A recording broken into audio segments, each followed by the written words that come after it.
In the ancient teachings of the East, the mind is often compared to a bird that cannot find a branch to land on. It flutters. It chirps. It sees a shiny object in the distance and flies toward it, only to forget why it started flying in the first place. This is the story of how we learn to quiet that bird. This is the story of how we reclaim our lives from the noise. Think about the world we live in today. We are the first generation in human history to carry a distraction machine in our pockets. Every notification is a pebble thrown into the still lake of your mind. Every ding is a command for the restless bird to take flight. But imagine for a moment what you could achieve if that bird finally sat still. Imagine the clarity. Imagine the work you could produce if your focus was like a laser, cutting through the fog of daily life. Today, we are going to look at a story of a young man named Aris, who lived in a time before smartphones, but who faced the exact same war within himself that you face every single morning.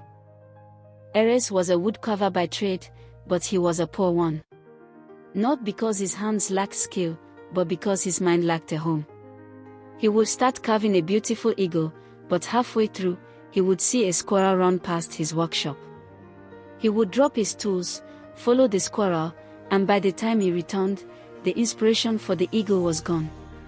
His workshop was filled with half-finished dreams. Half-carved wings. Half-polished bows. One day, Aris sought out an old sage who lived on the edge of the cliffs. Aris asked, "Master, why is it that I have the desire to create, but I lack the power to finish?" The sage didn't answer with words. He pointed to a small, brightly colored bird trapped inside a large wicker cage. The bird was frantic. It would fly into the bars on the left, then immediately dive toward the bars on the right. It never stopped. It never sang. It only struggled. "That bird," the sage said, "is your attention. You think the cage is your problem. You think if you had more time, or more money, or better tools, the bird would be happy. But even if I opened this door, the bird would fly until it died of exhaustion because it does not know how to rest." To quiet the noise, the sage told Aris he must pass through the 3 veils of silence. The first veil, the silence of the hands. This is where most of us fail. We cannot keep our hands still. We reach for the phone. We adjust our chair.